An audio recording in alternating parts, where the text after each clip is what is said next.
तो सबसे पहले तो आज हम लोग एक इंट्रोडक्टरी लेक्चर करने वाले हैं, ठीक है। हम लोग ये कंसिडर करके चल रहे हैं कि आज से आपका बैच स्टार्ट हुआ है और सबसे इम्पोर्टेंटली हम लोग कौन सा कोर्स करने जा रहे हैं। सबसे पहले तो ये समझते हैं कि हम कौन से कोर्स की तैयारी कर रहे हैं। कौन सा कोर्स कर रहे हैं? अरे इसमें तो डाउट ना रखो भाई, कौन सा कोर्स कर रहे हो? कंपनी सेक्रेटरी का कोर्स। ओके, तो सबसे पहले तो ये बताइए, कंपनी सेक्रेटरी के बारे में आपने कब सुना? आपको कैसे पता चला कि सीएस नाम का कोई कोर्स होता है? कोई फ्रेंड कर रहा था, या कोई सीनियर कर रहा था, या आपको लगा कि हम कुछ नहीं कर रहे हैं तो चलो कुछ ऐसा ही कर लें, या आपने सुना सीएस बहुत टफ होता है तो हम जरूर करेंगे? कैसे सुना सीएस के बारे में पार्थ? हाँ, ये एक बहुत अच्छा रीजन है कि करने का मन तो सीए था। बेटा आप सेंटर पे बैठ जाओ तो आपको बेटर, हाँ कुछ भी कर लो, उसको झांकना पड़ रहा है बस। हाँ बस बस बस, परफेक्ट। सो एक रीजन तो ये था कि भाई सीए के बारे में बहुत सुना था, लेकिन सीए के बारे में ये भी सुना था कि सीए बहुत टफ है, तो हम लोग ने सोचा सीए जैसा कुछ इजी कर लें, है ना, इसलिए सीएस चूज किया। एक और रीजन है आपके सीएस चूज करने का कि इसमें मैथ्स नहीं है ना। कुछ बच्चे खुश हो गए, हाँ बस यही मेन रीजन है कि सीए में बहुत सारी मैथ्स है लेकिन सीएस में मैथ्स नहीं है। चलिए ठीक है, सीएस कोर्स आपने चूज कर लिया। होता कौन है company secretary? Who is a company secretary? That is a very important thing. देखो, जो डॉक्टरी की पढ़ाई करता है उसको ये पता होता है कि वो बड़े होके क्या बनने वाला है, ठीक है। जो इंजीनियरिंग करता है उसको भी पता होता है वो बड़े होके क्या बनने वाला है। आपको पता है बड़े होके क्या बनने वाले हैं? अब आप सोच रहे हैं अब इससे क्या बड़े होंगे, हो ही गए बड़े, है ना। क्या बनेंगे आप बड़े होके? कंपनी सेक्रेटरी बनेंगे। अच्छा ठीक है, कैसे बना जाता है कंपनी सेक्रेटरी? देखिए, आपको अपने कोर्स के बारे में पता होना बहुत जरूरी है, क्योंकि शायद आपने ये एक्सपीरियंस भी किया होगा कि अब आपसे जो कोई भी मिलता होगा और आप जिसको भी ये बताते होगे कि हम सीएस कर रहे हैं, वो आपसे ये जरूर पूछता होगा सीएस कौन होता है, सीएस क्या करता है, उसका काम क्या होता है। अब आपका कोई रिलेटिव मिला, उसने आपसे पूछा 12th के बाद क्या कर रहे हो, आपने कहा सीएस कर रहे हैं, तो कई लोग तो ये भी कहते हैं अच्छा कंप्यूटर साइंस में कुछ कर रहे हो। ऐसा भी हुआ ना? देखो आपका एक्सपीरियंस बोल रहा है हाँ ऐसा भी हुआ। फिर आपने कहा नहीं नहीं कंप्यूटर साइंस नहीं, कंपनी सेक्रेटरी कर रहे हैं। कुछ लोग ये भी कहते हैं अरे सेक्रेटरी वेक्रेटरी क्यों बन रहे हो, है ना, ये भी सोचते हैं। अब उन्होंने आपसे ये पूछा कि क्या करता है सीएस, कौन होता है सीएस, तो आपने कहा पता तो हमको भी नहीं है कि सीएस कौन होता है, बस कर रहे हैं। तो सबसे पहले ये जानना बहुत जरूरी है कि हम जो कोर्स कर रहे हैं वो कोर्स क्या है, ठीक है, कितने स्टेप्स होते हैं, कितने स्टेजेस होते हैं, इस कोर्स का स्कोप क्या है। सबसे इंपॉर्टेंट चीज, हम लोग कोई भी कोर्स करते हैं तो हम ये जरूर जानना चाहते हैं कि भाई हम सीएस बनने के बाद क्या होगा, हमारी जॉब लगेगी कि हम बिजनेस करेंगे, हम कितने की जॉब करेंगे। आई एम वेरी श्योर सबका ऑब्जेक्टिव, एक ऑब्जेक्टिव तो ये है ही, है ना, बाकी सारी चीजें तो साइड में कि नॉलेज वॉलेज मिलेगी वो तो देखा जाएगा, इंपॉर्टेंट ये है जॉब अच्छी मिलेगी कि नहीं मिलेगी, है ना। तो मेन ऑब्जेक्टिव ये होता है। तो क्या आगे का स्कोप है, क्या है सीएस, ये जानना बहुत जरूरी है। तो what do you know about CS, पहले आप बताओ फिर हम बताएंगे क्या जानते हैं। अच्छा हमको पहचान गए, हमारे वीडियो देखे हैं? अच्छा हम वही हैं वीडियो वाले, ठीक है। अच्छा तो ये बताइए सीएस कौन होता है? हाँ पार्थ, अब ऑनलाइन वाले बच्चे भी आप लोग का नाम जान जाएंगे, है ना, नाम बोल बोल के हम ले रहे हैं तो अब आप लोग फेमस हो जाओगे। तो जितने बच्चे ऑनलाइन पढ़ रहे होंगे आज वो जान जाएंगे अच्छा पार्थ कोई है क्लास में, है ना। हाँ बेटा बताओ सीएस कौन होता है? बैठे रहो बैठे रहो।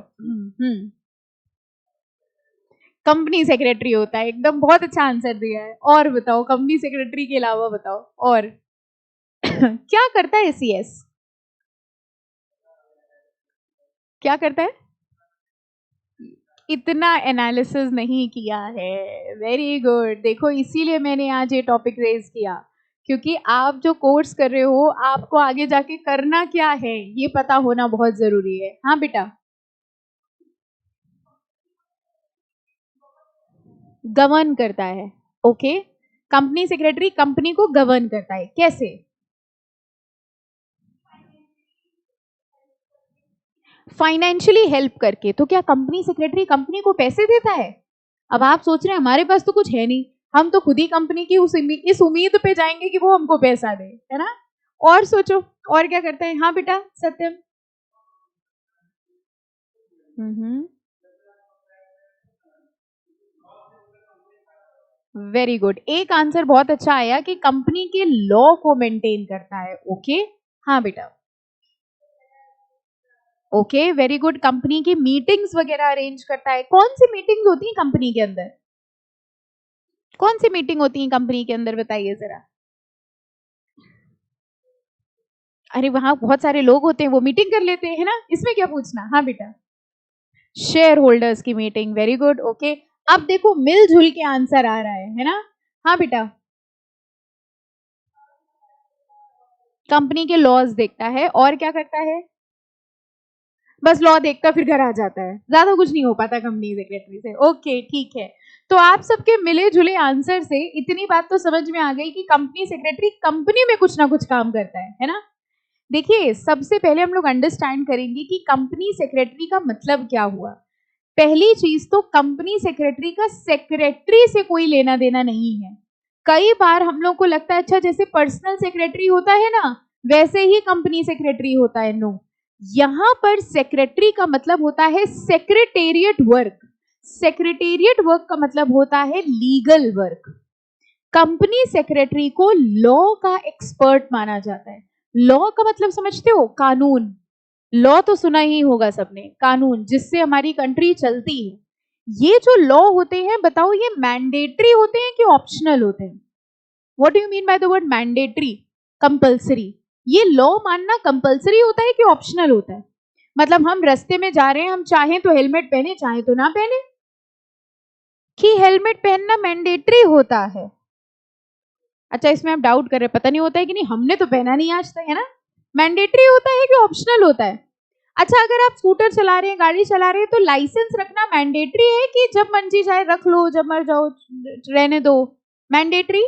क्यों? क्योंकि ये सब लॉ है। लॉ का मतलब होता है कानून। कानून का मतलब वो रूल्स एंड रेगुलेशन जो हमारे लिए बनाए गए हैं और हमें उन्हें मानना जरूरी है, मैंडेटरी है। अगर हमने उन लॉ को फॉलो नहीं किया, आपको हेलमेट लगाना जरूरी था लेकिन अगर आपने हेलमेट नहीं लगाया तो क्या होगा, बताइए। बताइए क्या होगा। ये तो कुछ हम सीएस का क्वेश्चन भी नहीं पूछ रहे। आप बाइक चला के जा रहे हैं, स्कूटी चला के जा रहे हैं, आपने हेलमेट नहीं लगाया, बताइए क्या होगा। चलान होगा, और क्या होगा, पुलिस वाला कोने में ले जाएगा, है ना। चलान होगा, पैसे लेगा आपसे। किस बात का फाइन ले रहा है वो आपसे? क्योंकि आपने लॉ तोड़ा है। अच्छा, आप फाइन दे देंगे कि नहीं देंगे? देना पड़ेगा। यानी लॉ एक ऐसी चीज है जो हमारी कंट्री के लिए मैंडेटरी है, सबको ये फॉलो करना जरूरी है। और अगर किसी ने ये लॉ फॉलो नहीं किया तो उसके ऊपर पेनाल्टी लग जाएगी। ठीक है, क्यों मानते हैं हम लॉ? ना माने, जैसे मान लीजिए हमने आपके लिए एक लॉ बनाया, हमने आज यहीं पर एक लॉ बना दिया। हमने कहा कि भाई सीएस जो बच्चे कर रहे हैं, अभी हम आएंगे कि सीएस कौन होता है, ठीक है। सीएस जो बच्चे कर रहे हैं उनको आज से 15 घंटे पढ़ना होगा। हमने लॉ बना दिया यहीं बैठे बैठे कि जो बच्चे सीएस कर रहे हैं उनको 15 घंटे पढ़ना होगा। बताओ आप ये लॉ फॉलो करोगे कि नहीं करोगे? दिल से आवाज निकल रही है 15 घंटे, और हम 2 घंटे पढ़ लें, बहुत बड़ी बात है। आप ये लॉ फॉलो नहीं करेंगे, क्यों भाई? अगर सरकार आपके लिए लॉ बनाती है तो आप फॉलो कर लेते हैं, हम आपके लिए लॉ बना रहे हैं तो आप फॉलो नहीं कर रहे हैं। क्यों भाई? हम भी तो आपकी भलाई चाहते हैं, हमने भी तो आपके लिए लॉ बनाया है। बताइए, मेरा वाला लॉ आपके लिए मैंडेटरी होगा कि नहीं होगा? नहीं होगा, ऑप्शनल होगा। जो सोच रहा है कि नहीं हम सीएस बनना चाहते हैं वो फॉलो कर लेगा, कुछ बच्चे नहीं फॉलो करेंगे। अच्छा, एक बात बताओ, मान लीजिए हमने आपसे कहा आज से जो बच्चे सीएस कर रहे हैं उनको 15 घंटे पढ़ना होगा, और अगर वो 15 घंटे नहीं पढ़े तो पर आर 1 लाख रुपए की पेनल्टी है।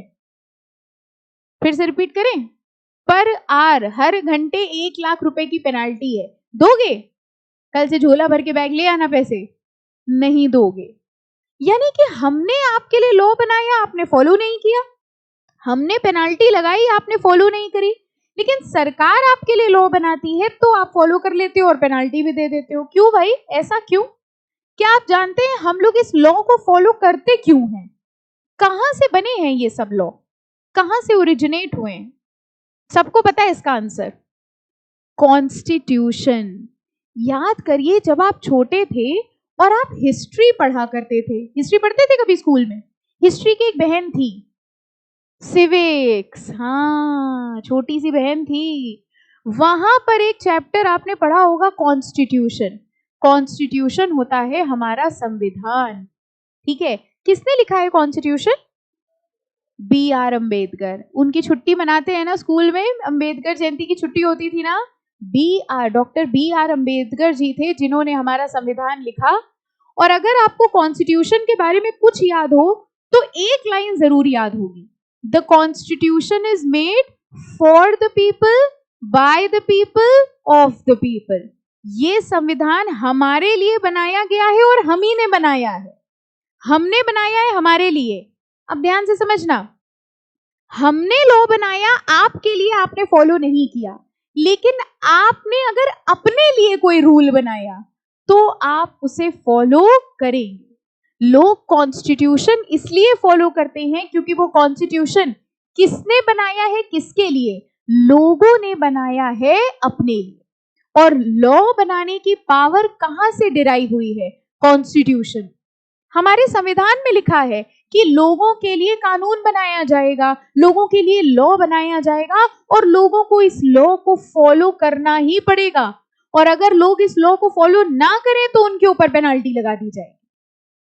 आई बात समझ में? जितने भी लॉ हैं हमारी कंट्री के अंदर, उन सबको पावर कहां से मिली है?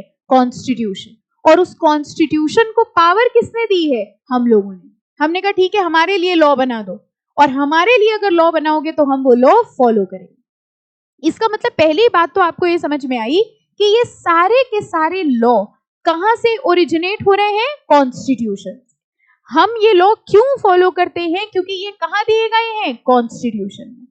अलग अलग फील्ड के अलग अलग लॉ बनाए गए हैं, अलग अलग लोगों के लिए। जैसे अभी हमने आपसे कहा हेलमेट पहनना जरूरी है, ये भी लॉ है। ड्राइविंग लाइसेंस होना जरूरी है, ये भी एक लॉ है। और इसी तरह एक कंपनी के ऊपर जो रूल्स एंड रेगुलेशंस लगते हैं उसके ऊपर भी एक लॉ है। क्या आप बता सकते हैं कंपनी के ऊपर जो रूल्स एंड रेगुलेशंस लगते हैं उस लॉ का नाम क्या है? सुना है कभी? किसी ने सुना होगा। अभी ये भी बता रहे आपने कहां सुना होगा। Have you heard about companies act 2013? सुना है ना? शायद कहीं आपने कॉमर्स में या बिजनेस स्टडीज में जब आप मेमोरेंडम, आर्टिकल, ये सब सुन रहे होंगे तब ये वर्ड आया होगा, कंपनीज एक्ट 2013। सुना है? कंपनीज एक्ट एक एक्ट है, एक्ट मतलब होता है लॉ, कानून। कंपनीज एक्ट एक कानून है, एक लॉ है जो किसके ऊपर लगता है? कंपनीज के ऊपर।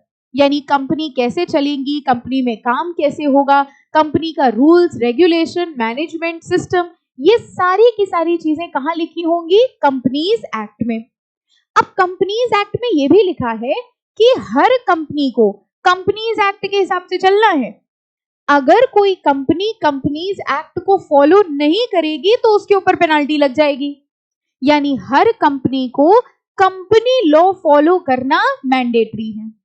अब ये बताओ कौन ध्यान रखेगा कंपनी में कि कंपनी लॉ फॉलो कर रही है कि नहीं? अब समझ में आया कि इस कहानी का हीरो कौन है? इस कहानी के हीरो हीरोइन तो आप ही लोग हैं। कंपनी देखो, अंबानी को समझिए, रिलायंस को समझिए, रिलायंस कंपनी है, ठीक है। अब रिलायंस एक कंपनी है तो रिलायंस के ऊपर भी कंपनीज एक्ट लग रहा है, यानी रिलायंस के ऊपर भी कंपनीज एक्ट के रूल्स, रेगुलेशन, प्रोसीजर लग रहे हैं। अब अंबानी कह रहे हैं भैया एक बात बताओ, हम अपना बिजनेस करें कि हम ये देखें कि लॉ फॉलो हो रहा है कि नहीं? हमारा ये काम थोड़ी ना है।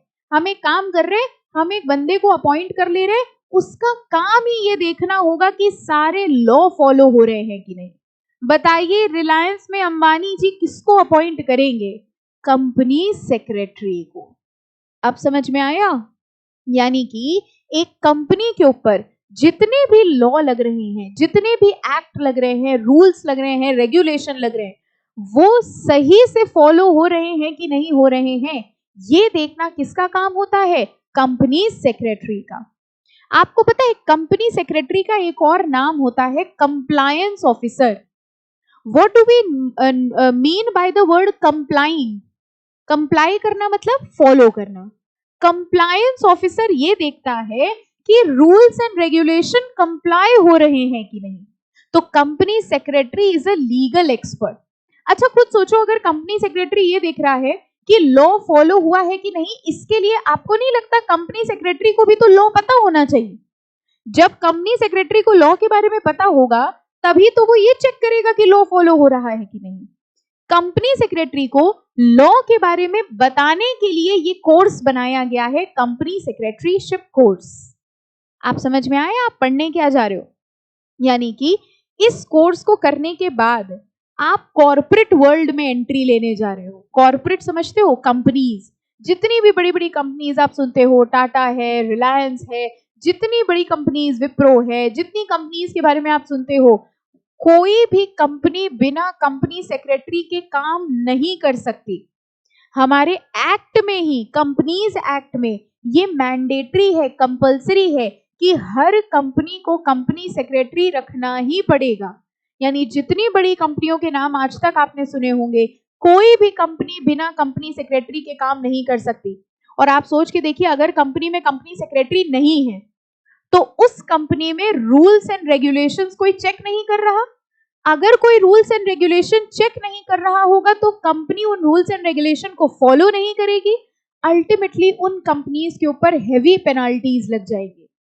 यानी कि कंपनी को पेनाल्टीज से बचाने का काम कौन कर रहा है? Company secretary. सरकार भी ये देखती है कि भैया अगर कंपनी में कंपनी सेक्रेटरी है तो हम ये मान के चल रहे हैं कि सारे रूल्स एंड रेगुलेशंस कंप्लाइड होंगे, सब काम सही से हो रहा होगा, सारे कानून फॉलो हो रहे होंगे। इतनी जिम्मेदारी डाली गई है आपके ऊपर। आप कौन है?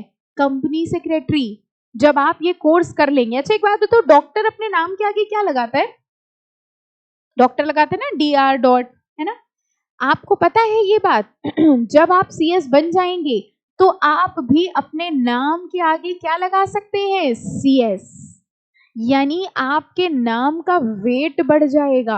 अभी जैसे आपने हमको अपना नाम बताया तो हल्के हल्के नाम लग रहे थे, लेकिन जब आप ये कोर्स कर लेंगे तो आपके नाम में 2 लेटर और जुड़ जाएंगे, CS। ठीक है? और आप इस सोसाइटी के एक रिस्पॉन्सिबल पर्सन माने जाएंगे। आपके कंधों पर कंपनियों की जिम्मेदारी है, बिना आपके कंपनी नहीं चल पाएगी, या हम यूं कहें बिना आपके अंबानी नहीं चल पाएंगे। अब आपको थोड़ी हंसी है, ऐसे थोड़ी ना, बल्कि अगर आपने ये बात किसी रिश्तेदार को बोल दी हमारे बिना अंबानी चल नहीं पाएंगे, तो वो भी शायद हंस दे, है ना? लेकिन फैक्ट यही है, उनकी कंपनी हो चाहे किसी की भी कंपनी हो, बिना कंपनी सेक्रेटरी के कंपनी नहीं चल सकती। तो अगर आपको ये लगता है कि CS है something to do with computer science, ये गलत है। अगर आपको ये लगता है कि कंपनी सेक्रेटरी को सेक्रेटरी वाला काम करना है, पानी पिलाना है, ये भी गलत है। आपको पता है कंपनी सेक्रेटरी किसके साथ बैठता है कंपनी में? पता है किसके साथ बैठता है? बोर्ड ऑफ डायरेक्टर्स के साथ, मैनेजिंग डायरेक्टर के साथ। Managing director, board of directors के बगल में एक कुर्सी लगी होती है, पता है वो किसकी होती है? गेस करो किसकी होती है? कंपनी सेक्रेटरी की। आप अंदर से इतने खुश होते चले जा रहे हैं कि आपकी आंखों के सामने सीन ये चल रहा है, अंबानी बैठे हैं और बगल में आप बैठे हैं, है ना? जैसे जैसे हम बोलते जा रहे वैसे वैसे एक पिक्चर चल रही है आपकी आंखें, बस ये अंबानी ये हम, है ना? बट उसके लिए आपको ये कोर्स कंप्लीट करना पड़ेगा। इस कोर्स को करने के बाद आप क्या बन जाएंगे? CS। और आपके नाम के आगे क्या लग जाएगा? CS। तो अब एक छोटा सा काम हम लोग को करना है। जैसा अभी आपने हमको इंट्रोडक्शन दिया, आप दोबारा इंट्रोडक्शन देंगे, लेकिन अब हम ये अज्यूम कर रहे हैं कि आप CS बन गए, आपने ये कोर्स कंप्लीट कर लिया, आपने इसके सारे स्टेजेस, सारे लेवल क्रॉस कर लिए, ट्रेनिंग हो गई और आपको आपके इंस्टीट्यूट ने CS की डिग्री दे दी और अब आपके नाम के आगे CS जुड़ गया। तो अब हम एक छोटा सा इंट्रोडक्शन आपसे चाहेंगे। आपको अपना नाम बोलना होगा CS के साथ। फॉर एग्जाम्पल CS ये, ठीक है, फाइन। और फिर आप फील करेंगे कि आपका नाम जो है वो 2.5-3 किलो से बढ़ गया। ठीक है? हाँ बेटा, क्या बात है, CS पार्थ शर्मा, ऐसा लग रहा है ना एकदम अंबानी के बगल वाली सीट है ना? हाँ बेटा, क्या बात है, very good. CS Satyampal, very good, very good, very good, very good. Feel हुआ, कुछ डिफरेंस फील हुआ? दोनों चीजों में डिफरेंस है कि नहीं है, नॉर्मल में और CS में? That is the importance of this course. जब आप ये कोर्स कर लेंगे तो आप कॉर्पोरेट वर्ल्ड में एंटर कर जाएंगे, directly to the corporate world. इसके बाद आपका लेना देना सिर्फ बड़ी बड़ी कंपनीज से होगा, सिर्फ मल्टीनेशनल कंपनीज से होगा, इंडियन कंपनीज से होगा। और इस कॉर्पोरेट वर्ल्ड में जो बड़े बड़े नाम आप सुनते हो, managing director, board of directors, इन सब लोगों के साथ आपका नाम लिया जाएगा। और आपको पता है, managing director, board of directors, CEO, ये सब नाम सुने ना, इन्हीं लोगों के साथ कंपनी सेक्रेटरी का नाम लिया जाता है। और इन सब लोगों को मिला के एक वर्ड बोला जाता है हमारे लॉ में, की मैनेजरियल पर्सनल। सुना है कभी किसी ने? KMP कहते हैं। की मैनेजरियल पर्सनल का मतलब ये वो लोग हैं, क्या ये वो लोग हैं जिनके पास कंपनी की चाबी है? ये वो लोग हैं जो कंपनी की चाबी हैं। की मैनेजरियल पर्सनल, की एम्प्लॉय, सबसे इंपॉर्टेंट एम्प्लॉय। और आपको पता है लॉ में लिखा है कि की मैनेजरियल पर्सनल कौन कौन होता है पता है? Managing director, CEO, manager, company secretary, CFO, ये सब होते हैं की मैनेजरियल पर्सनल। तो अब आज के बाद अगर आपसे कोई पूछे कौन सा कोर्स कर रहे हो, तो आई एम श्योर आप उसको 2-3 घंटे का लेक्चर सुना देंगे ना अच्छे से, है ना? उसको इतना कन्विंस कर लेना कि वो जो कर रहा हो छोड़ के CS करने लग जाए। वो कहेगा हमको भी अंबानी के बगल वाली सीट चाहिए, है ना? तो we are basically doing a course जो इंडिया लेवल की रिकॉग्निशन लेता है। अगली चीज समझिए, ये तो आपको समझ में आ गया CS है, ठीक है। कंपनी सेक्रेटरी क्या करता है? लीगल कंप्लायंस चेक करता है, लॉ का एक्सपर्ट होता है, कंपनी के अंदर का सारा लीगल मैटर चेक करता है, ठीक है। अगली बात, हमारे इस कोर्स की सबसे अच्छी खास बात ये है, ये इंडिया लेवल में प्रिविलेंट है। मतलब जैसे जब आप स्कूल से करते हैं, ठीक है, आपने 12th किया तो सब आपसे पूछते हैं कौन से स्कूल से किया, कौन से बोर्ड से किया, ठीक है। CS में ना कोई स्कूल है, ना कोई बोर्ड है, ना कोई शहर है, ना कोई कॉलेज है। इंडिया लेवल पे इसका एक इंस्टीट्यूट है जिसका नाम क्या है? Institute of company secretaries of India. देखो यहाँ लिखा भी है, ये आपका इंस्टीट्यूट है, institute of company secretaries of India, जिसको हम लोग ICSI कहते हैं। आज से यही आपका इंस्टीट्यूट है और आपका लेना देना बस इस इंस्टीट्यूट से है। ये इंस्टीट्यूट ऑल ओवर इंडिया में एक है, ठीक है, जो सारे, चाहे कोई बच्चा इलाहाबाद में बैठा हो, चाहे कोई बच्चा कानपुर में बैठा हो, चाहे कोई बच्चा कर्नाटका में बैठा हो, केरला में बैठा हो, वो सारे बच्चे जो CS कर रहे हैं वो इस इंस्टीट्यूट में रजिस्टर्ड है। ये इंस्टीट्यूट आपके एग्जामिनेशन कंडक्ट कराता है, ये इंस्टीट्यूट आपको डिग्री देता है, यानी जब आप पास हो जाएंगे तो ये इंस्टीट्यूट आपको डिग्री देगा और तब आप इस इंस्टीट्यूट के मेंबर बन जाएंगे। कौन बन जाएंगे? मेंबर्स ऑफ ICSI, ठीक है। तो कभी भी ये ना कहना, या कभी आपसे कोई पूछता है CS कहां से कर रहे हो, ये एक बड़ा ही अजीब सवाल है, क्योंकि इस सवाल का कोई आंसर नहीं है। CS कहां से कर रहे हो कोई आंसर नहीं है, CS होता ही एक जगह से है, ICSI, ठीक है। तो ये इंस्टीट्यूट एग्जामिनेशन कंडक्ट कराएगा, ये इंस्टीट्यूट आपको डिग्री देगा, इसलिए आपको भी इस इंस्टीट्यूट को रिस्पेक्ट देनी होगी, ठीक है। आप इस इंस्टीट्यूट को रिस्पेक्ट देंगे तो ये इंस्टीट्यूट आपको क्या देगा? डिग्री। ऐसा नहीं है सिर्फ आपके रिस्पेक्ट देने से ये डिग्री दे देगा, आपको एग्जाम भी पास करना पड़ेगा, ठीक है। ये मत सोचना कि पढ़ाई लिखाई छोड़ के आज से हम सिर्फ रिस्पेक्ट देंगे, हम इंस्टीट्यूट के बाहर हाथ जोड़ के खड़े हो जाएंगे कि प्लीज हमको डिग्री दे दो, ऐसे नहीं मिलेगी डिग्री, आपको इसका एग्जाम पास करना पड़ेगा। अगर इस कोर्स की हम बात करते हैं तो CS का कोर्स कितने स्टेजेस में डिवाइडेड है पता है आपको? 3 स्टेजेस में, एब्सोल्युटली। सबसे पहला होता है एंट्रेंस टेस्ट, जिसके लिए आपने एनरोल कराया है CS एग्जीक्यूटिव एंट्रेंस टेस्ट। दूसरा होता है CS एग्जीक्यूटिव और तीसरा होता है CS प्रोफेशनल। एब्सोल्युटली, इतना तो पता था। CS एग्जीक्यूटिव एंट्रेंस टेस्ट में 4 पेपर्स होते हैं, ठीक है, 4 एग्जाम देने होते हैं। CS एग्जीक्यूटिव में 8 पेपर्स। ये 8 पेपर 2 ग्रुप्स में डिवाइडेड होते हैं, एक ग्रुप में 4 पेपर, दूसरे ग्रुप में 4 पेपर। और प्रोफेशनल में 9 पेपर्स होते हैं जो 3 ग्रुप्स में डिवाइडेड हैं। यानी अगर हम टोटल मिला के देखें तो 4 + 8 + 9, कुल मिला के आपको इतने पेपर पास करने हैं, ठीक है। लेकिन यहां कहानी खत्म नहीं होती। जब आप इतने पेपर पास कर लेंगे, इसके अलावा 21 मंथ्स की आपकी प्रैक्टिकल ट्रेनिंग होती है। मैम प्रैक्टिकल ट्रेनिंग क्या चीज होती है? प्रैक्टिकल ट्रेनिंग का मतलब देखो, जब आप किताब से पढ़ेंगे तो आप थ्योरेटिकली तो सब कुछ सीख गए, लेकिन प्रैक्टिकली काम करना भी तो आना चाहिए। इस 21 महीने की ट्रेनिंग में आप कंपनी में जाएंगे, आप कंपनी सेक्रेटरी के अंडर काम करेंगे, जो आपको एक्चुअल में काम करना सिखाएगा कि रियलिटी में कंपनी कैसी होती है, रियलिटी में कंपनी में कैसे काम किया जाता है। वो होती है 21 महीने की ट्रेनिंग। तो executive entrance test, CS executive, CS professional plus 21 months training. जब आप ये सब कंप्लीट कर लेंगे तब आपका ये इंस्टीट्यूट आपको डिग्री दे देगा। आ गई बात समझ में? यहां तक कोई क्वेश्चंस? कुछ भी, कोई भी डाउट हो आराम से पूछ लीजिए। यहां आप जो चाहो वो पूछ सकते हो, ठीक है? बाहर किसी से ना पूछना, क्योंकि बाहर वाले खुद आपसे पूछेंगे सीएस क्या होता है, अच्छा कितने लेवल होते हैं, ट्रेनिंग भी होती है इसमें, वो कितनी बड़ी ट्रेनिंग होती है, कहाँ करनी होती है, ये सब आपसे पूछा जाएगा। कितनी बड़ी ट्रेनिंग होती है? 21 मंथ्स की। कहाँ करनी होती है? कंपनी सेक्रेटरी के अंडर। और आपको पता है इस ट्रेनिंग में आपको पैसे भी मिलेंगे। इसको क्या कहा जाता है पता है? स्टाइपेंड। जैसे जॉब करने पे सैलरी मिलती है, वैसे ही ट्रेनिंग करने पे स्टाइपेंड मिलती है, ठीक है? तो अब आपने इस इंडिया लेवल के कोर्स पे एडमिशन ले लिया है, चाहे आप यहां बैठे हो चाहे केरला में बैठे हो, सबका पेपर सेम आता है। ऐसा नहीं है कि आईएससी बोर्ड का पेपर अलग है, सीबीएसई का अलग है। जैसे हम लोग की एक थिंकिंग है ना, आईएससी वालों में ज्यादा नंबर आ जाते हैं, यूपी बोर्ड में कम नंबर आते हैं। यहाँ ऐसा कुछ नहीं है। यहाँ चाहे आप कानपुर में बैठे हो चाहे आप कहीं बैठे हो, सबका क्वेश्चन पेपर सेम आएगा। और अगर सेम क्वेश्चन पेपर है तो आप ये भी समझ रहे हो कंपटीशन लेवल अब आपकी सिटी पे नहीं है, कंपटीशन लेवल कहाँ है? ऑल इंडिया लेवल पर। अगेन इस कोर्स की एक और सबसे अच्छी बात यह है कि इस कोर्स में रिजर्वेशंस नहीं होते। लाइक आपको पता होगा, आप किसी भी कोर्स के बारे में देखें तो एससी एसटी बैकवर्ड क्लासेस का रिजर्वेशन होता है, लेकिन यहाँ कोई रिजर्वेशन नहीं है।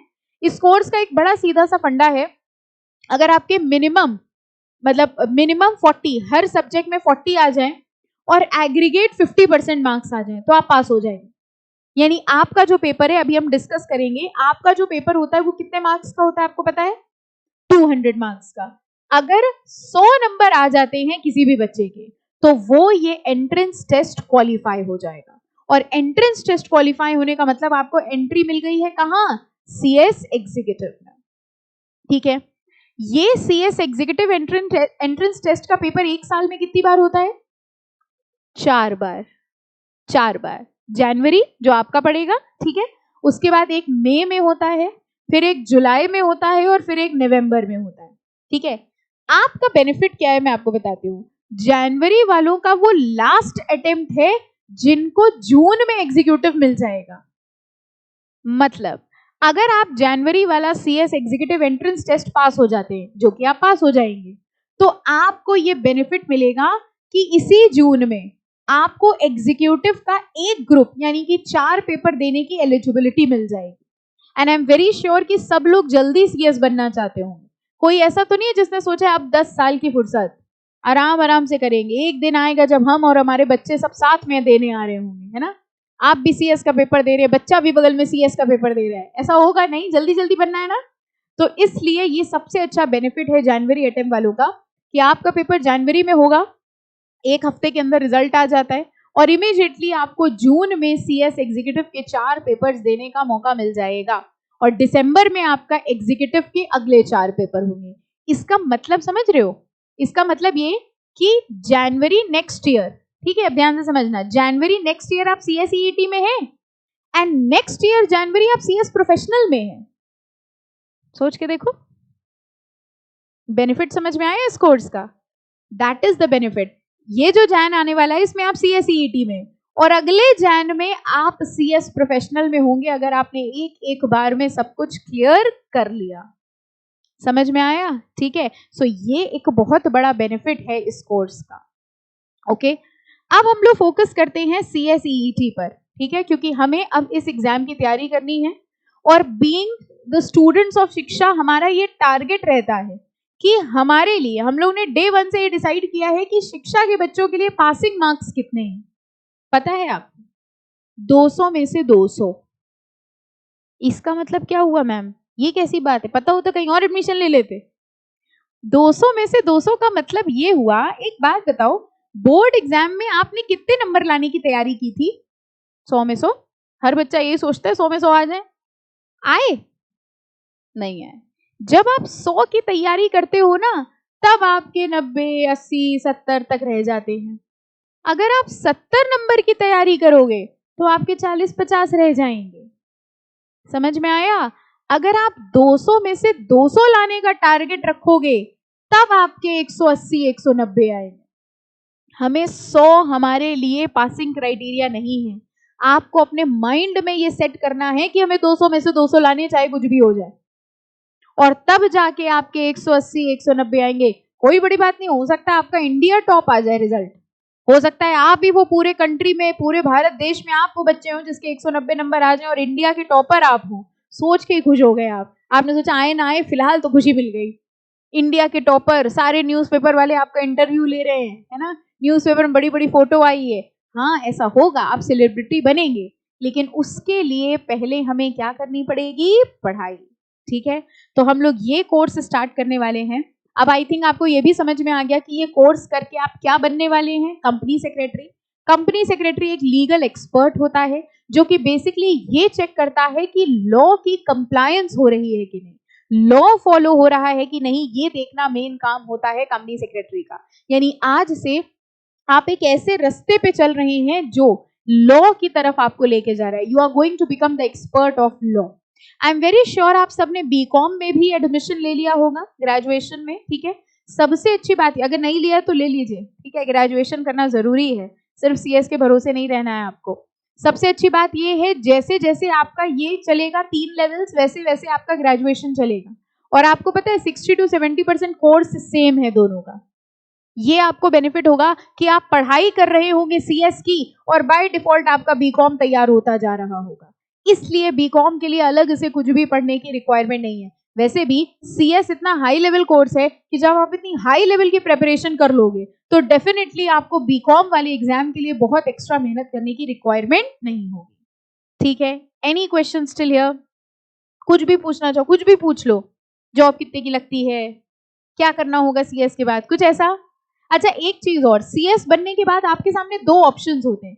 अच्छा आपने देखा है कुछ डॉक्टर्स ऐसे होते हैं जो हॉस्पिटल में जॉब करते हैं, काम करते हैं, और आपने देखा होगा कुछ डॉक्टर्स ऐसे होते हैं जो अपनी क्लिनिक खोलते हैं। बिल्कुल वैसे ही जब आप सीएस बन जाओगे तो आपके सामने 2 ऑप्शंस होंगे। एक ऑप्शन होगा कि आप किसी कंपनी में जॉब कर लीजिए। अगर आप कंपनी में जॉब करेंगे तो वही board of director, managing director सबके बगल में आप बैठेंगे। ठीक है, दूसरा ऑप्शन ये है, आप अपना खुद का काम कर सकते हैं। जैसे आपने देखा है लॉयर्स के ऑफिसेज होते हैं, जैसे आपने देखा है सीए का ऑफिस होता है, वैसे ही सीएस का भी ऑफिस होता है। अपना काम करने में आप डायरेक्टली क्लाइंट्स को सर्व करेंगे और जो भी पैसा आएगा वो आपका खुद का होगा, आप किसी के अंडर काम नहीं करेंगे। और अगर आप जॉब कर रहे होंगे तो आप किसी न किसी कंपनी में एज एन एम्प्लॉय वर्क कर रहे होंगे। तो ये 2 ऑप्शंस आपके सामने होते हैं, आप जॉब भी कर सकते हैं, प्रैक्टिस भी कर सकते हैं। प्रैक्टिस का मतलब प्रैक्टिस करना नहीं, प्रैक्टिस का मतलब आप अपना खुद का ऑफिस खोल सकते हैं। ठीक है, पूरी जर्नी समझ में आ गई कैसे क्या करना है? Any doubt, any questions? पक्का? कुछ हो तो पूछ लो, पूछ। हाँ बेटा, बीकॉम के लिए कैसे टाइम देंगे? ओके, क्वेश्चन आया कि मैम बीकॉम के लिए कैसे देंगे। देखो सबसे पहली चीज तो आप अपने सीएस ईट के सिलेबस को कंपेयर करना बीकॉम से। ठीक है, जो जो चीजें कॉमन है वो तो आपको बीकॉम में पढ़ने की जरूरत नहीं पड़ेगी क्योंकि यहाँ आप पढ़ चुके होगे। ठीक है, क्योंकि आपका फायदा क्या है, आपका एग्जाम है जैन में और आपका बीकॉम होगा मार्च में। यानी जब तक आपका बीकॉम का एग्जाम होगा तब तक आपका सीएस ईटी का पूरा सिलेबस हो चुका होगा क्योंकि एग्जाम भी हो चुका होगा। ठीक है, तो पहली चीज तो जो कॉमन चीजें हैं वो आपको पढ़ने की जरूरत नहीं, आपको करना सिर्फ इतना है कि जो कॉमन चीजें नहीं है, जैसे आई गेस अकाउंट्स हो गए आपके में, है ना, बीकॉम में अकाउंट्स होगी, लेकिन अकाउंट्स का कोई सब्जेक्ट इसमें नहीं है। अगर आपने ध्यान दिया हो तो अकाउंट्स में आपको देखना पड़ेगा और उसके लिए आपको अपने दिन को 2 पार्ट्स में डिवाइड करना होगा। ठीक है, 3 घंटे सीएस के लिए दे दो, 2 घंटे बीकॉम के लिए दे दो, दैट सफिशिएंट। 5 घंटे पढ़ लीजिए, बहुत है अभी शुरुआत में, 1 हफ्ते। ठीक है, फिर बढ़ाएंगे धीरे धीरे। ओके, तो ऐसे करके टाइम डिवाइड कर लो, 3 घंटे सीएस का पढ़ लो, 2 घंटे बीकॉम का पढ़ लो। थोड़ा थोड़ा बीकॉम भी पढ़ते रहिएगा, घर वालों को भी अच्छा लगेगा। आपके घर वालों को पता है रियलिटी में बीकॉम की ज्यादा टेंशन होती है। वो अभी देखना धीरे धीरे प्रेशर करेंगे बीकॉम भी पढ़ लो, बीकॉम भी पढ़ लो, आप सिर्फ सीएस पढ़ेंगे, वो कहेंगे बीकॉम भी पढ़ लो। वो ऐसा इसलिए करते हैं, उनको लगता है पता नहीं सीएस बनो ना बनो, कम से कम ग्रेजुएट तो बन जाओ, शादी तो हो जाए ठीक ठाक, है ना। तो इसलिए टाइम डिवाइड करना, ठीक है। हाफ डे ऐसे कर सकते हो, क्लास के पहले बीकॉम का पढ़ लिया, क्लास के बाद सीएसईटी का पढ़ लिया, ठीक है। और अपना ये जो कोर्स है सीएसईटी का, ये एमसीक्यू बेस्ड है, तो ऐसा नहीं है कि इसमें आपको बहुत रिटन वर्क करना होगा, कुछ नहीं करना है। केबीसी देखा है, बिल्कुल वैसे ही है, बस प्राइज नहीं मिलेगा, पैसे मिलेंगे नहीं, 1 रुपए नहीं मिलेगा, ठीक है। मार्क्स मिलेंगे, हाँ मार्क्स फ्री के, मार्क्स जितने चाहते ले लो, ठीक है। तो बस केबीसी जैसा है, 4 ऑप्शन आएंगे, एक ऑप्शन सेलेक्ट करना है। सबसे अच्छी बात क्या है बताओ, सबसे अच्छी बात बताओ क्या है? नेगेटिव मार्किंग नहीं है, यानी जो आता है वो आता है, नहीं तो अंधी अक्कू पक्कू करके लगा लेते हैं ना, जय माता दी करके, बस फिर क्या 200 में 200। कुछ लोग तो इतने कॉन्फिडेंट हो गए, कह रहे हम तो 200 में 300 ला के दिखा देंगे, है ना। अच्छा, और कोई क्वेश्चन, कुछ पूछना है बेटा? हाँ पूछो। बिल्कुल ले सकते हो, बल्कि ले लो, ज्यादा बेटर है। एक क्वेश्चन, हाँ मैं समझ गई। देखो एक डाउट ये आया है कि अगर हमने 12th साइंस से किया है तो इसमें ग्रेजुएशन में बीएससी करना चाहिए कि बीकॉम। बेटा I would suggest don't go for BSc, बहुत टफ है, बीएससी मत जाना। दूसरी चीज, आपके सीएस से रिलेटेड जो कोर्स है वो बीकॉम है, ठीक है। तो बीकॉम में आई अग्री थोड़ी सी मेहनत आपको पड़ेगी, क्योंकि लेकिन एक बात बताएं, तुम इतनी टेंशन ना लो, जिन्होंने 12th अकाउंट से किया ना उनको भी अकाउंट में कुछ खास आता नहीं है। ये देखो ये हंस रहे हैं, ये बता रहे हैं, ये खुद कह रहे हैं, हमसे भरोसा ना करो। हाँ हाँ सच बात है बेटा, फैक्ट है। जो 11-12 बच्चे कॉमर्स से करते हैं ना, वो भी यही सोच के कर रहे हैं, जो हुआ वो हुआ, पता नहीं कैसे हो गया, 12 तक हो गया। तो थोड़ी सी तुम्हें मेहनत ज्यादा करनी पड़ेगी। हाँ सेम रहते हैं। अकाउंट्स को छोड़ दो, बाकी जैसे इकोनॉमिक्स भी है आप लोग के में, लॉ भी होगी, सेकेंड ईयर के सब्जेक्ट्स भी हैं, कॉस्ट है, अकाउंट्स है, टैक्स है, सब सेम होगा, कंपनी लॉ है, सब सेम होगा। तो बस फर्स्ट ईयर में थोड़ी सी मेहनत करनी पड़ेगी, उसके बाद BCom is comparatively much better, क्योंकि जब तुम्हें उस फील्ड में नहीं जाना तो बीएससी करने का बेटा कोई मतलब नहीं है, and that is very tough also, ठीक है फाइन। और कोई क्वेश्चन? हाँ बेटा बिल्कुल बिल्कुल बिल्कुल।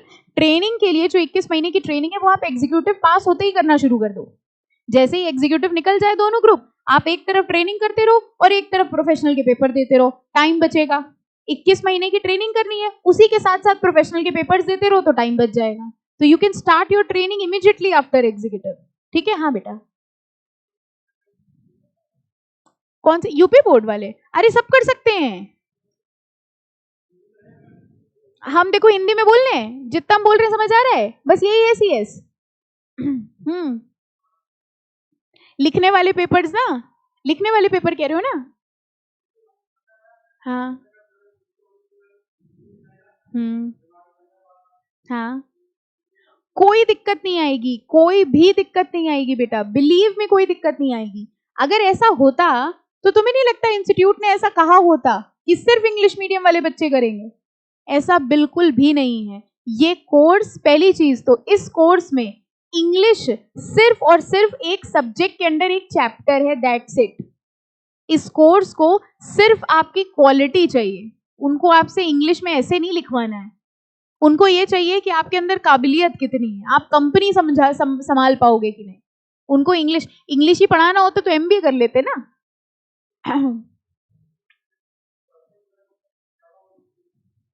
कोई दिक्कत नहीं, उसके लिए हम है ना, एक एक लाइन सब हम हिंदी में समझाएंगे। वीडियो देखा होगा आई गेस आपने, I read every line, I read every line, ठीक है। और बहुत सारे ऐसे बच्चे आज की डेट पे बेटा कंपनी सेक्रेटरी बने बैठे हैं, तुम तो फिर भी इतना बोल ले रहे हो इंग्लिश में।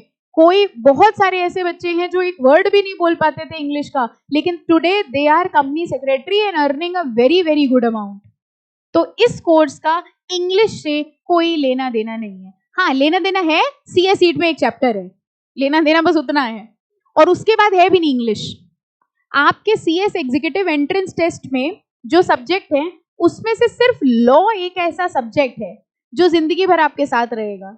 Economics, business communication, current affair सब यही छूट जाएगा, लेकिन उस लंबे रास्ते के लिए पहले ये क्रॉस करना पड़ेगा, ठीक है। तो इंग्लिश हिंदी की टेंशन अपने दिमाग से निकाल लो, आपकी जो भी टेंशन है हमें दे दो सारी, आप फ्री हो जाओ। अब ये टेंशन ना देना कि मैम वो हमसे बात ही नहीं कर रहा है आजकल, पढ़ाई की टेंशन तो हमने कभी ली नहीं, वो हमारा दोस्त है हमसे बात नहीं करता, ये टेंशन भी आप ले लीजिए, हमें सिर्फ पढ़ाई की टेंशन देनी है, ठीक है। तो कोई टेंशन नहीं लेनी है आपको, कोई प्रॉब्लम आपको हो, किसी तरीके की प्रॉब्लम हो, ask me 100 times, ask me 200 times, ठीक है। अब तो आप लोग यहाँ आ भी रहे हो, आके भी पूछ सकते हो, व्हाट्सएप करना चाहो सबके सामने नहीं पूछ सकते, अकेले में आके पूछ लो, अकेले में भी नहीं पूछना चाह रहे हो व्हाट्सएप करके पूछ लो, ठीक है। अगर व्हाट्सएप में भी आपको डर लग रहा है मैम उनको पहचान जाएंगे, अननोन नंबर से कर दो, हम डाउट बता देंगे, ठीक है। जैसा मन चाहे वैसे डाउट पूछो, लेकिन आज से 2-3 साल बाद आपको यहाँ से कंपनी सेक्रेटरी बन के निकलना है, यस और नो? यस, पक्का, ठीक है। तो हम लोग इस जर्नी के लिए बिल्कुल तैयार हैं। जो नाम आज आपने अपना बोला वही नाम रहेगा आपका, है ना। और एक अच्छा सा सिग्नेचर बनाना भी सीख लेना, कंपनी सेक्रेटरी का साइन बड़ा इंपॉर्टेंट है। अभी आप लोग के साथ प्रॉब्लम ये है, आप अपना खुद का साइन भूल जाते हैं, और कुछ बच्चे क्या करते हैं, जब हम उनसे कहते हैं अच्छा सा साइन बनाना सीखो, तो वो इतना भयानक साइन सीख लेते हैं कि अगली बार खुद नहीं बना पाते, कहते हैं बनाया कैसा था पिछला वाला साइन, ठीक है। तो चलो CSEET के सब्जेक्ट के बारे में थोड़ा सा डिस्कस कर लेते हैं। जैसा कि आपको पता है इसमें 4 पेपर्स हैं, हमारा एग्जाम है जनवरी में। ये सिलेबस तब लॉन्च हुआ था जब ये CSEET का सिलेबस आया था, तो इसमें एक छोटा सा करेक्शन है, अभी मैं आपको बताऊंगी। जो हमारा पहला पेपर है that is about business communication, ठीक है। अगर आपने देखा होगा, बुक्स हैं सबके पास, आई गेस सबको बुक्स मिली हुई हैं, ठीक है। आपने देखा होगा पतली पतली किताबें हैं, इससे ज्यादा शायद आप 12th में पढ़े होंगे, है ना, इतनी पतली पतली किताबें। Business communication is the first paper जो 50 नंबर का है। Legal aptitude and logical reasoning, ये जो लीगल एप्टीट्यूड है ना, यही बस आपकी जिंदगी भर काम आने वाला है। ये क्या है? ये लॉ है, लीगल एप्टीट्यूड। लॉजिकल रीजनिंग भी है, दोनों 50 मार्क्स, मतलब 50 marks paper 1, 50 marks paper 2। Third is economics and business environment, ये भी 50 नंबर का है। और fourth paper is current affairs, presentation, communication skills and viva. अब अच्छी बात आपके लिए ये है कि वाइवा अब नहीं होता, यानी ये पेपर नंबर 4 अब सिर्फ और सिर्फ करंट अफेयर्स है, जिसमें थोड़े बहुत इंग्लिश के बेसिक क्वेश्चन आ जाते हैं, स्पेलिंग चेक करना, टेंसेस वाले, मतलब बहुत बेसिक से क्वेश्चन आ जाते हैं, मेनली करंट अफेयर्स है। जब ये कोर्स लॉन्च हुआ था ना, तब इन्होंने वाइवा रखा था। वाइवा मतलब समझ, ओरल टेस्ट लेते हैं। ओरल टेस्ट का मतलब समझे? आपको पता है आपका ये जो पेपर है वो रिमोट प्रोक्टर्ड मोड में होता है, मतलब घर से लैपटॉप पे होता है, आपको घर बैठे लैपटॉप पे पेपर देना होता है, ठीक है। एक कमरे में आप बैठ जाएंगे, लैपटॉप खोल लेंगे, लैपटॉप में आपका पेपर चलेगा, आपको पेपर करना है, टिक लगाना है, एंटर करना है, आपका पेपर सबमिट हो जाएगा, आपको कहीं जाने की कोई आवश्यकता नहीं है। ये पता था आपको? ऑनलाइन फॉर्म में होता है आपका पेपर, ठीक है। तो पहले क्या था, इंस्टीट्यूट ने कहा वाइवा लेंगे। जब ये इंस्टीट्यूट ने अनाउंस किया, बच्चे बहुत डर गए, क्योंकि ये वाइवा वाली चीजों से आपको बड़ा डर लगता है ना। अभी हम यहाँ पे आके आपको इंट्रोडक्शन बुलाने कहीं, आधे से ज्यादा लोग अपना नाम भूल जाएंगे, क्या नाम रखा था घर वालों ने, स्टेज फियर, है ना। तो वाइवा से बच्चों को बहुत डर लगा, लेकिन फिर लकीली वाइवा का पोर्शन इंस्टीट्यूट ऑर्गेनाइज नहीं कर पाया, जिसकी वजह से अब ये वाइवा का पोर्शन होता ही नहीं है। So the fourth paper comprise only and only of current affairs. अब हमको ये बताओ, अच्छा पहले तो ये बताओ टोटल कितना हो गया? 50 50 50 50 200 200 नंबर का ये पूरा पेपर है, जिसमें से 100 नंबर आपको लाने हैं पास होने के लिए, और शिक्षा के लिए पासिंग मार्क्स कितने हैं? 200। आप सबको ये टारगेट करना है कि आपके 200 में 200 आए, एंड आई वांट कि आप लोग इंडिया के टॉपर बनेंगे इंडिया के टॉपर, यस, एटलीस्ट ट्राई कर सकते हैं, यस। करंट अफेयर्स की अगर हम लोग बात करते हैं, तो करंट अफेयर्स के लिए सबसे पहले तो एक काम शुरू करो, केबीसी देखना शुरू करिए। सबसे पहले तो आ रहा है ना आजकल, देखना शुरू कर दो, पता नहीं कब बंद हो जाए, ठीक है। केबीसी देखना है आपको, इसलिए क्योंकि करंट अफेयर्स एक ऐसी चीज है जिसको पढ़ाया नहीं जा सकता। हम आपको करंट अफेयर्स याद नहीं करा सकते। Current affairs is about your knowledge. आप न्यूज कितनी देखते हो, आप आसपास की चीजें कितनी देखते हो, तो उसका तरीका मेरा ये है, आपको करना क्या होगा, केबीसी तो जो आपको देखना है वो देखना ही है, आपको डेली बेसिस पे 10 से 15 करंट अफेयर्स लिखने हैं। कैसे लिखने हैं? आपको गूगल पे डालना होगा, फोन है सबके पास, आपको गूगल पे बस इतना डालना होगा, today's latest news, today's 10 current affairs, ठीक है। जो भी करंट अफेयर्स है उसके 10 से 15 पॉइंट आपको बनाने होंगे। करेंगे क्या, मेरा क्या तरीका है आपको करंट, वैसे करंट अफेयर्स की एक बुक भी है, ठीक है, वो भी हम लोग कर लेंगे। अपार्ट फ्रॉम दैट उसमें वैसे बुक में क्या है ना, वो करंट नहीं रह गए हैं, वो काफी पुरानी हो गई बुक, जब से लॉन्च करी तभी से, तो करंट नहीं रह गया, ठीक है। तो बेसिकली हम लोग को करना ये है, हम आपको एक वीक में 2 से 3 बार करंट अफेयर्स के क्विज देंगे, ठीक है। क्विज फॉर्मेट में इसलिए देंगे क्योंकि देखो, अगर हमने आपको नोट्स के फॉर्म में दिया तो आप वो पन्ना उठा के रख देंगे, हो सकता है आप याद भी कर ले, लेकिन याद करने के बाद आप भूल जाएंगे। लेकिन जब कोई चीज आपके सामने क्वेश्चन के फॉर्म में आती है तो आपको याद रहती है, ये क्वेश्चन हमने कहीं पढ़ा था, ये क्वेश्चन मेरा गलत हुआ था, ये क्वेश्चन मेरा सही हुआ था। दिस इज द वे जिससे आपको वो चीजें याद रहेंगी। आप याद करिए, जो क्वेश्चन आपका टेस्ट में या एग्जाम में गलत होता है ना, वो आपको जिंदगी भर याद रहता है, यार ये छूट गया था, ये गलत हो गया था, पूरी क्लास में मैम ने हमसे ये क्वेश्चन पूछा था, हम बता नहीं पाए, बड़ी बेइज्जती हुई थी उस दिन। थे किस क्लास में, सेकंड क्लास में। इज्जत आपकी पहली क्लास से है ना। जब सेकंड क्लास में टीचर ने आपसे क्वेश्चन पूछा, आप नहीं बता पाए, उस दिन भी आपको इंसल्ट फील हुई है ना।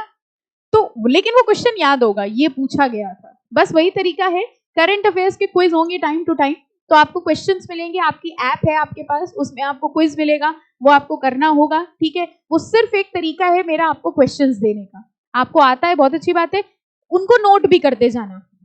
तो I will give you lots and lots of questions. Maximum best तरीका होता है प्रैक्टिस का क्वेश्चंस के थ्रू। तो हम आपको बहुत सारे क्वेश्चंस देंगे, अनलिमिटेड क्वेश्चंस देंगे, और उन क्वेश्चन से हम लोग प्रैक्टिस करेंगे, ठीक है, फाइन। एक इंपॉर्टेंट चीज जो यहाँ लिखी है, आपका जो ये एग्जाम है ये होता कैसे है, जरा देखो, यहाँ लिखा हुआ है CS executive entrance test shall be conducted on a single day. मतलब ये 4 पेपर 4 अलग अलग दिन नहीं होते हैं, ये चारों पेपर एक ही दिन होंगे। कितनी देर में होंगे, computer based test of 120 minutes, 120 minute, मतलब 2 घंटे, यानी 2 घंटे में आपको चारों पेपर्स करने होंगे, ठीक है, 50 मार्क्स, ओके। तो आपका जैसे ही 2 घंटे का टाइम, जैसे मान लो 9 से 11 का टाइम हुआ, 9 बजे आपका वो पेपर खुल जाएगा।